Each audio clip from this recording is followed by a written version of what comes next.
just want what you are. All right, welcome back. There's a term that has suddenly become very popular across the world, started by the President of the United States. It sounded not very valid initially in 2016 when we first heard the term, but now a lot of politicians and basically everybody around the world uses the term fake news, and it has become a thing.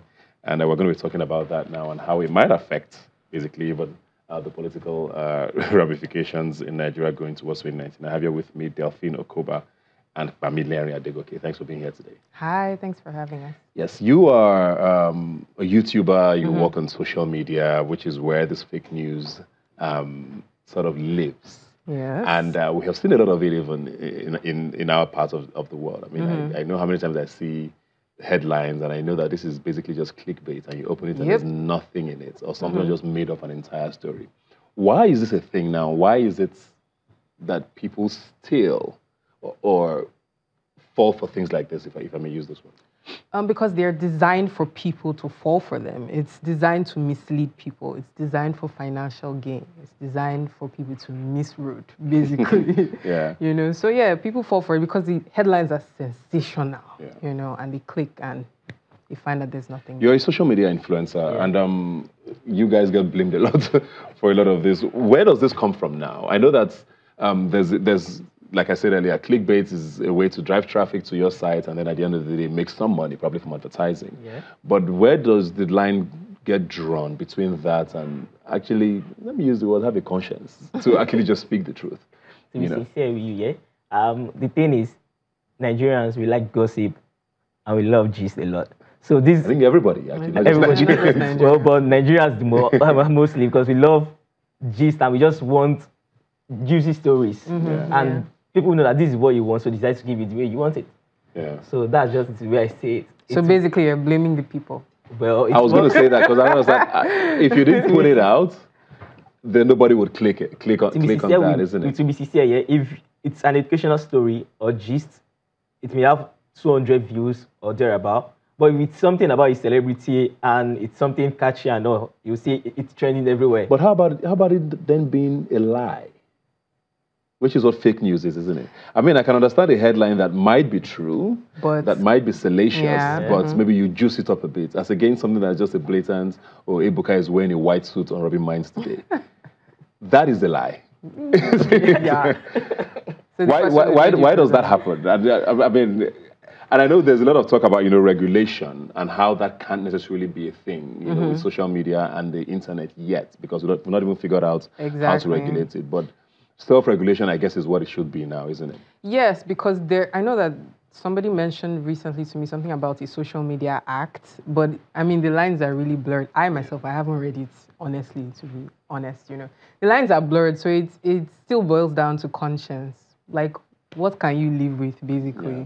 Draw the line between what's a lie and, Yeah. As an influencer now, there's a lot of responsibility on you, right? And I know a lot of people use that term these days, I'm an influencer. Very loosely. Very loosely. People who necessarily are not influencers.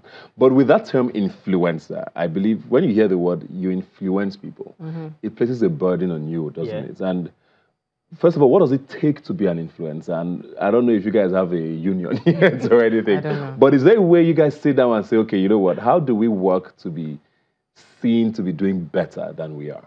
I think it depends on what you're influencing and who you're influencing. Okay. So what kind of influencer are you? I'm a social media influencer, digital marketer. Okay. So it depends, like for you, example, she's an influencer. You are an influencer. Just so you know. I don't know.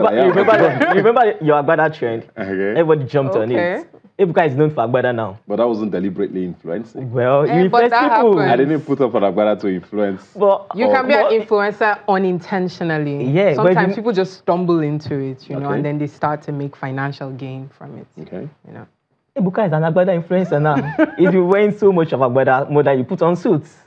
So you're an influencer in that aspect. That regard. Yeah, in that regard. So it depends on who you are influencing and what you are influencing people for. Okay. So I influence people on social media. Anybody can be an influencer. You get, no matter the number of followers. Okay. But what are you telling these people and what are you teaching them? You get, you have to then sit and think like, I have some people looking up to me. What am I pushing out to these people and what am I selling to them? Yeah. You get? Which is why, I mean, I say that because, I mean, I don't know, I'm sure you have friends as well who do what you do. I don't know what kind of conversations you have. I've had a few bloggers here as well, and I know we talked about blogging. When blogging, I mean, blogging is still a big deal, but I mean, there was a time when all the burden was on bloggers, you know, to tone it down a bit. You know, I was like, do you guys have conversations? Do you see, I mean, I know that you don't know all of them, and not all influencers, of course, are the same, but there are certain influencers who put out things just because. Or like he said, you don't have enough followers, they want to grow their following. So they put out all of this fake news. Yeah. I don't know. When you sit down and have conversations, if at all, what sorts of... I don't know that I've sat down to have conversations with influencers, but I meet a lot of them when I go out for events, when there's a brand marketing campaign going on for different brands, and we jam each other at these events, and we talk, and I realize that a lot of them just put out stuff to grow their accounts, really. What is trending, they just post it. Is it lack of regulation? Is there ever a worry about like lawsuits, for example? Well, right now, I personally don't have any worries for that, but I don't think it's a thing right now because, I mean, there are no rules per se. The libel is still a thing. Libel is still a thing, yes, but I feel like that social media act thing isn't down pat yet. We haven't locked it down. There's so many blurry lines. So we can't say for sure. I don't think these people are really held accountable to anything they put out, honestly. So people just post anything they like. You're going to say something? But there's a group called Digital Media Practitioners of Nigeria. Okay. It's called DMPN. They just started about a year ago. Yeah, and they are actually making things work. Really? Yes, trust me. Okay. How so? Okay, something happened. There's a guy, an influencer called Badowski. I think you remember the news? Yeah, and something trended, free Badowski on Twitter. That even the vice president had to come up on, had to jump on it. Okay. So it's working. It's when he was arrested on for something he did. That wasn't what arresting for. Okay. So they took him from a state to another state, which is not right.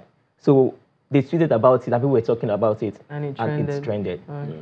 So the group did that. So they fight for causes, and there's something they did that went viral about the old 100 naira notes. That have you seen the clean one? No, yes, I saw that. When there was no 100 naira notes in circulation. So they talked about it, and federal government tweeted some things about it and jumped on it too. Okay. So it's working.